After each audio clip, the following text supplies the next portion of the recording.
Wanita yang akan mudik menuju Lampung ini tiba-tiba menangis saat diminta putar arah di pos penyekatan pramudik kawasan Jayanti, Kabupaten Tangerang, Banten, Selasa siang. Pemudik yang tidak memiliki surat bebas COVID-19 ini pun memohon kepada polisi untuk diizinkan melintas. Pasalnya, kondisi pandemi COVID-19 membuat dirinya terkena PHK sehingga tidak ada lagi penghasilan untuk memenuhi kebutuhan hidupnya sehari-hari di Jakarta. Pemudik wanita ini pun akhirnya diminta polisi melanjutkan perjalanannya menuju kampung halaman.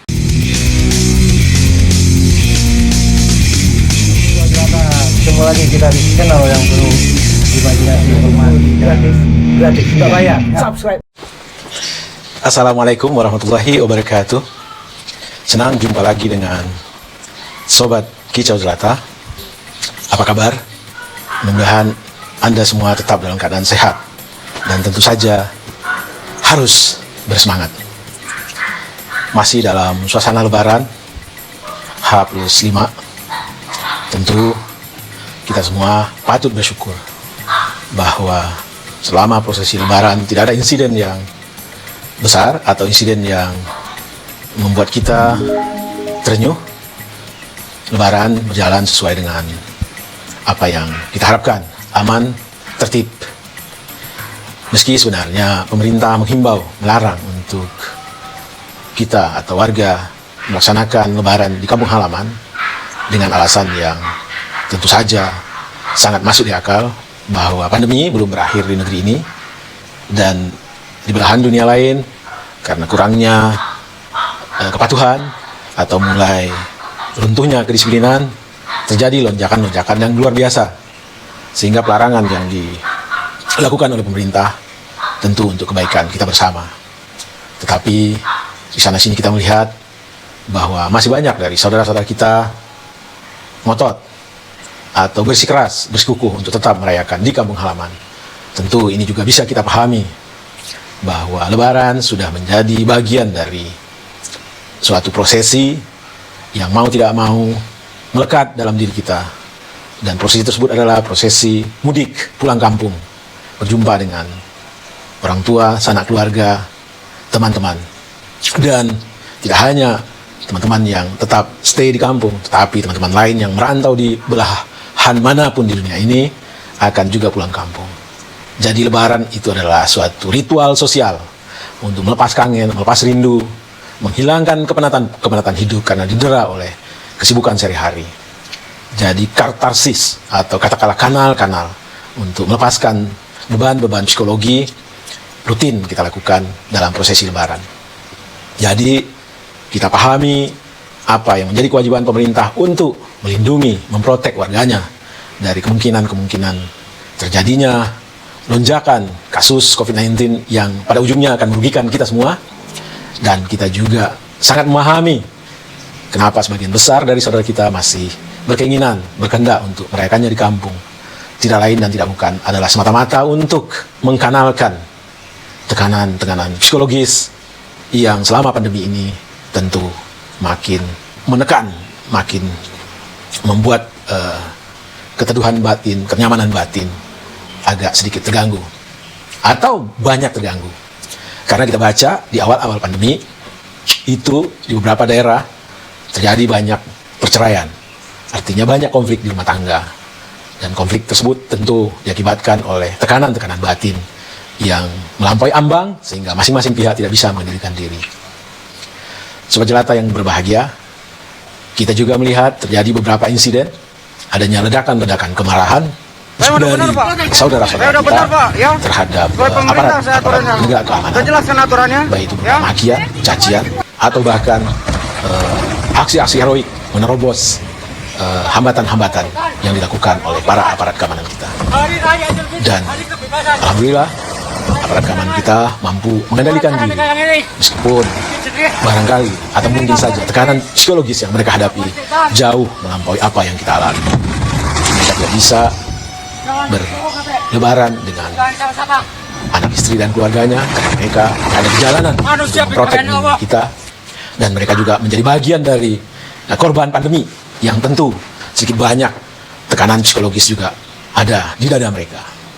Dan sekali lagi kita perlu apresiasi apa yang saudara-saudara kita lakukan, dan kita juga patut berempati kepada saudara kita yang katakanlah lose control, lepas kontrol, sehingga reaksi atau aksi yang mereka lakukan tidak lagi mampu menempatkan mereka sebagai seorang manusia yang katakanlah dalam tanda petik beradab. Mereka memberontak, mereka mencaci, mereka memaki dengan kata-kata yang sangat tidak manusiawi. Tetapi satu hal yang kita harus tanamkan atau ketahui, bahwa tidak semua kita mempunyai kemampuan dalam menahan tekanan psikologis. Itu yang perlu kita ingat. Masing-masing orang punya batasan tersendiri. Dan barangkali saja saudara kita yang overreaktif dalam respon, katakanlah setiap tekanan selalu bereaksi dengan di luar jalur-jalur kepatutan dan kepantasan. Dan sejatinya itu bukan mereka. Itu adalah ambang batas psikologis yang mereka nggak mampu tahan. Jadi mari kita anggap itu sebagai bagian dari katarsis atau penyaluran dari tekanan-tekanan psikologis, sehingga setelah mengumbar kemarahan, setelah berteriak-teriak, setelah mendobrak ke benteng-benteng pertahanan untuk mengendalikan arus mudik, mereka merasa lega, mereka merasa terpulihkan. Setidak-tidaknya ada tekanan yang lepas. Ibarat balon udara, tidak semua balon punya tekanan yang sama dalam menahan tiupan angin yang masuk ke ruang-ruang yang tersedia di dalamnya. Setiap balon punya titik di mana dia tidak akan mampu lagi menahan angin dan dia akan meledak. Sebenarnya begitulah yang terjadi di hati kita, di alam psikologi kita. Konon katanya sepanjang yang kita baca. Jadi tentu saja kalau aksi atau tindakan atau kelakuan yang dilakukan oleh para saudara-saudara kita tersebut melanggar hukum, sebagai negara hukum, tentu hukum harus kita tegakkan. Tetapi hendaknya dalam menegakkan hukum ada perspektif lain, bahwa apa yang mereka lakukan tidak lain dan tidak bukan adalah rentetan dari tekanan hidup, tekanan psikologis yang selama 2 tahun lebih ini telah kita alami bersama. Kita harus punya ukuran yang objektif. Tidak bisa kita mengukur keadaan saudara kita atau siapapun sama dengan ukuran-ukuran kita. Tidak bisa. Masing-masing punya ukuran-ukuran sendiri dan unik. Dan ukuran-ukuran tersebut tidak hanya ditentukan oleh suasana batin, tetapi ditentukan juga oleh keadaan di sekelilingnya, di sekitarnya. Jadi aksi yang mereka lakukan atau aksi seseorang dalam merespon setiap tekanan yang menimpa dirinya sangat dipengaruhi oleh keadaan atau circumstance dari persinggungan dia dengan kehidupan di sekitarnya.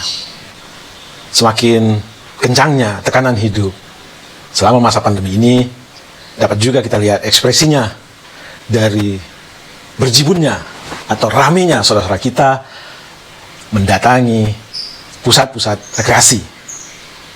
Dan itu tentu sinyal yang kuat yang harus ditangkap oleh kita semua, bahwa memang banyak dari kita membutuhkan kanal-kanal pelepasan agar balon-balon kecil yang ada di dada masing-masing warga bangsa ini tidak meledak. Karena jika ini dibiarkan, dan bukan tidak mungkin, balon-balon kecil ini akan meledakkan balon besar lagi, yaitu balon kita sebagai bangsa. Karena apapun itu, tekanan-tekanan hidup yang tidak tersalurkan, yang mendesak di dalam dada, itu akan mengakibatkan secara psikologis kita semua akan gampang diombang-ambingkan keadaan, dihasut, ya bagaikan ilalang kering yang suatu saat sekecil apapun api yang memicunya akan mengakibatkan kebakaran hebat. Kita tidak berharap itu terjadi. Sungguh kita tidak berharap. Karena jika itu terjadi, yang rugi adalah kita semua. Jadi sekali lagi, fenomena adanya 1-2 insiden dalam prosesi Lebaran ini, dan fenomena membeludaknya tempat-tempat hiburan semasa libur Lebaran ini, hendaknya dibaca sebagai bentuk ekspresi dari makin besarnya tekanan yang ada di dada-dada warga kita, saudara-saudara kita, dan tekanan tersebut mencari pelepasan. Sekali lagi, mari kita berdoa, semoga tekanan batin yang saat ini bersarang di dada-dada kita bisa diredam, bisa disalurkan pada hal-hal yang sifatnya positif dalam arti kata, tidak semua hal harus kita lakukan, kita harus tetap menjaga protokol kesehatan. Protokol kesehatan yang bukan hanya untuk kita, tapi untuk semua. Apalagi pandemi ini bukan hanya fenomena kita, ini fenomena dunia. Sobat Jelata yang berbahagia, selagi Bang Kicau berharap hendaknya Lebaran ini mampu mendatangkan suasana batin yang baru di hati kita. Suasana batin yang mendatangkan optimisme, yang mendatangkan kedisiplinan yang tinggi, suasana baru yang hendaknya juga kita menyadari bahwa apapun yang kita alami di dunia ini adalah bagian dari ujian berat yang harus kita lalui, dan kita harus yakin sepanjang sejarah peradaban manusia sebagai makhluk ciptaan Allah Subhanahu wa taala mampu menghadapi seberat apapun cobaan tersebut. Dan sebagai orang Islam, kita tahu bahwa seruan berpuasa itu diakhiri dengan la'allakum tattaqun. Semoga kamu menjadi orang yang bertakwa. Jadi ayatnya berbunyi, Bismillahirrahmanirrahim. Ya ayyuhalladzina amanu kutiba alaikumusiyam kama kutiba alal ladzina min qablikum la'allakum tattaqun. La'allakum tattaqun atau takun itu seringkali dimaknai sebagai takwa.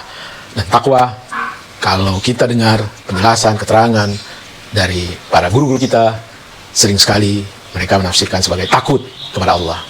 Ya, takut kepada Allah. Apa yang dimaksud dengan takut kepada Allah? Dalam perspektif Bang Kicau, takut kepada Allah itu manifestasinya adalah memenangkan nilai-nilai ilahiyah yang Allah telah tanamkan di diri kita, memenangkan nilai-nilai kebaikan yang Allah telah tanamkan di diri kita dalam setiap keputusan apapun yang akan kita lakukan dalam kehidupan kita. Nilai-nilai ilahiyah adalah nilai-nilai kebaikan yang secara universal diterima oleh siapapun. Dan kalau ini yang melekat di diri kita, insya Allah kita ke depan, negeri ini, dunia ini akan damai sentosa, aman sejahtera. Wabillahi taufik wal hidayah. Wassalamualaikum warahmatullahi wabarakatuh. Salam sehat dan bahagia.